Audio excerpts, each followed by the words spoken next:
अपने पड़ोसी को बतलाना चाहता हूं, कल चाइना के भी यदि कुछ प्रांतों के, कुछ स्टेट्स के हम नाम बदल दें, and the Chinese side is equally worried, जिसे कहते हैं ना अनप्रेसिडेंटेड किस्म की मूव है।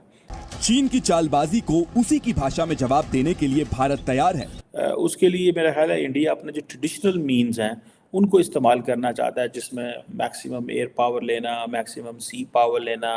इंडिया सरमायाकारी के लिए सबसे ज़्यादा पुरकशिश उभरती हुई मार्केट बन गया है।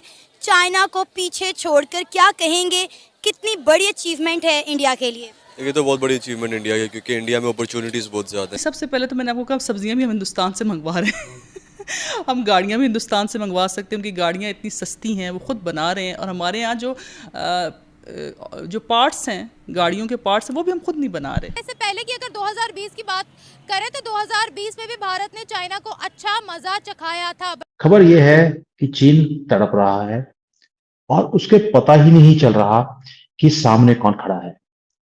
उसे ये समझ नहीं आ रही कि ये नेहरू का भारत नहीं है, ये मोदी का है। इंडियन पॉइंट टेक्निकली बड़ा लॉजिकल है। You know, people do not leave any space unattended even if it is an inch over territory. जैसे भारत और पाकिस्तान का जो सियाचिन के ऊपर है, you know, it's a most बहुत लग रही है भारत काउंटर करने के लिए बहुत सी नेवल बेसिस भी तैयार कर चुका है, बहुत से ऑपरेशंस भी लॉन्च कर रहा है। इसी में खबर सामने आ रही है कि चाइना LAC पर बहुत से ऑपरेशंस लॉन्च कर रहा है, साथ ही साथ लद्दाख के करीब एक एयर बेस भी बना रहा है, जिसको भारत काउंटर करने के लिए कह रहा है कि ऐसे ऑपरेशन लॉन्च हो गए कि चाइना को उनकी मासी याद आ जाएगी। चाइना को पता लग जाएगा कि भारत भी कोई कंट्री है, भारत भी एक ऐसा मुल्क है जो आपको काउंटर कर सकता है। इससे पहले कि अगर 2020 की बात करें तो 2020 में भी भारत ने चाइना को अच्छा मजा चखाया था। के बारे में क्या कहेंगे? चाइना को काउंटर करने का सोच रहे हैं, कह रहे हैं, कोशिश भी बहुत तगड़ी है। तो जाहिर है वो कर रहे हैं, वो कोशिश कर रहे हैं, तो उन्होंने पहुंच भी जाना वहाँ तक। हमारे यहाँ कोशिश नहीं है, कुछ भी नहीं हो रहा। हमारे यहाँ एजुकेशन सिस्टम ही सही नहीं है, तो और क्या चल रहा है? जब एजुकेशन नहीं है तो हमने क्या करना है आगे? सेकंड लार्जेस्ट इकोनॉमी को बीट करने का, काउंटर करने का सोच रहे हैं। हम क्या कर रहे हैं उस सेकंड लार्जेस्ट इकोनॉमी को बीट करने के लिए? हम कुछ भी नहीं कर रहे। Simple. China for us. China हमारे लिए जाहिर है, हमारा हर काम ही चाइना ही कर रहा है, सब कुछ ही चाइना है। जो भी चीज़ आ रही है चाइना से ही आ रही है ना, तो हम खुद क्या है? चाइना को अपना किंग मानते हैं? मानते तो नहीं है, लेकिन मजबूरी है कि बस ही कर दे। सब कुछ वही कर रहा है, तो फिर जाहिर है किंग। हालांकि हमें खुद करना चाहिए, कि हम किसी से कम नहीं है। भारत इतना पावरफुल कैसे हो गया कि 2020 में भी उन्होंने अच्छा खासा ठोका था चाइना को? अभी भी अगर बात करते हैं तो काफ़ी उन्होंने स्ट्रॉन्गेस्ट ऑपरेशंस भी लॉन्च किए, नेवल बेसिस भी बनाई है। इस बारे में आप क्या कहेंगे? देखिए, जो भारत है ना, उसमें एजुकेशन सिस्टम बहुत ज़्यादा आगे चला गया। दूसरा, उनको फ्रीडम मिल रहा है।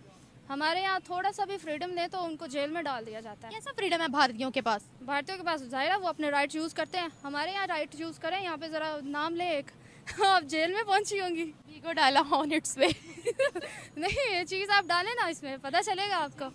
बस नहीं, ये बताएं उनके पास फ्रीडम है क्या? फ्रीडम उनके पास यही है कि वो अपने राइट्स यूज़ करते हैं। एजुकेशन सिस्टम उनका इतना ज़्यादा है कि हाई लेवल पे जा रहा है कि वो कुछ भी कर सकते हैं, वो करेंगे, वो कोशिश करते हैं, वो सब कुछ कर रहे हैं, वो पढ़ रहे हैं। उनके पास जब एक टेक्निकल चीज़ आ रही है तो वो तो यूज़ करेंगे। हमारे यहाँ कुछ भी नहीं। हमारे यहाँ जो एजुकेशन की जो चीज़ें हैं ना, पीछे से आ रही हैं। सिस्टम आ रहा है। कहाँ से पीछे से आ रही है? ये जो सिस्टम आ रहा है ना, बीजा आप जानती हैं बेहतर तरीके से कि वो कहाँ से आ रहा है। ओके। किसी काम का नहीं है। इंडिया सरमायाकारी के लिए सबसे ज़्यादा पुरकशिश उभरती हुई मार्केट बन गया है। चाइना को पीछे छोड़कर क्या कहेंगे, कितनी बड़ी अचीवमेंट है इंडिया के लिए? ये तो बहुत बड़ी अचीवमेंट इंडिया की, क्योंकि इंडिया में अपॉर्चुनिटीज़ बहुत ज़्यादा हैं। अगर आप वहाँ पर इन्वेस्ट करते हैं तो इसका तो 110% गारंटी है कि आपको पे बैक मिलेगा। और मेजॉरिटी ऑफ कंट्रीज़ में ऐसा नहीं होता। जैसे कि पाकिस्तान में अगर आप इन्वेस्ट करते हैं तो आपको पे बैक के चांसेस 50-50 रहते हैं। अगर यहाँ की गवर्नमेंट स्टेबल है तो मिलेगा, वरना नहीं मिलेगा। इंडिया का ये भी है कि वहाँ पे जितने कंपनीज, जितनी पॉपुलेशन और जितने लोग वहाँ पे इन्वेस्ट करते हैं, उनको गारंटी होती है एक चीज़ की कि यार अगर हम यहाँ पे पैसा लगा रहे हैं तो हमारा लॉस नहीं होगा, हम ब्रेक इवन तक चले जाएंगे, हमारा रिकवर हो जाएगा, हम सेफ एंड रहेंगे। हनान इंडिया के प्राइम मिनिस्टर नरेंद्र मोदी ने खुद ये बोला है कि इंडिया में इन्वेस्टमेंट का मतलब है investment for a better planet. उन्होंने कहा कि इंडिया में लगाया गया एक एक पैसा आपको बड़े रिटर्न्स देकर जाएगा।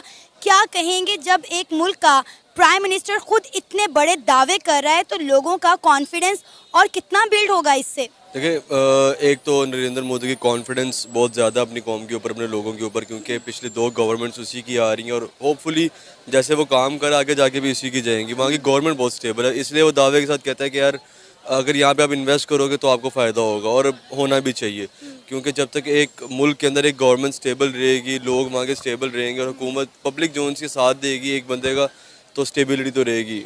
अदर दैन दैट पाकिस्तान की अगर बात करें तो यहाँ की तो आप इन्वेस्टमेंट की बात छोड़ें, यहाँ की तो गवर्नमेंट स्टेबल नहीं है। यहाँ की कभी कोई आ जाता है, कभी कोई आ जाता है। वहाँ पे एक आंसरेबल और एक क्वेश्चनेबल है, एक ही बंदे ने जवाब देना और एक ही बंदे ने सवाल करना। तो काफ़ी चीज़ें मैटर करती हैं इस चीज़ के अंदर कि एक मुल्क को लेकर चलने में। जब तक कि मैं इंडिया की बात करूँ, इंडिया में नो डाउट अगर मुझे भी अपॉर्चुनिटी मिले कहीं एज अ फ्रीलांसर कहीं काम करने की, कहीं इन्वेस्टमेंट करने की, तो मैं आंखें बंद करके वहाँ पे अपना पैसा फेंक दूँगा, क्योंकि मुझे पता है कि यार इनकी मार्केट जो सी है ना, जो कि बहुत बड़ी मार्केट है, आप कोई भी चीज़ वहाँ पे उठा के देख लें, आपको वहाँ पे फ़ायदेमंद होती है। चाहे आप रेस्टोरेंट चेन में चले जाएं, चाहे आप बिज़नेस फील्ड में चले जाएं, क्योंकि वहाँ पे एक तो पॉपुलेशन बहुत ज़्यादा है, कंज्यूमर बहुत ज़्यादा है वहाँ पे कंज्यूमर हर लेवल तबके का है, हाई लेवल का भी है, मिडिल क्लास भी है, लोअर भी है। मतलब वहाँ पे चीज़ रुकती नहीं है, वो बिकती रहती है, तो उसका आउटकम मिलता रहता है। अब आप देखें कि कोई ऐसा बड़े से बड़ा इन्वेस्टर नहीं है जो इंडिया में ना बैठा हो। चाइना में जितने बड़े इन्वेस्टर थे, जितनी बड़ी कंपनी थी, वो चाइना को छोड़कर सारी इंडिया में शिफ्ट होगी।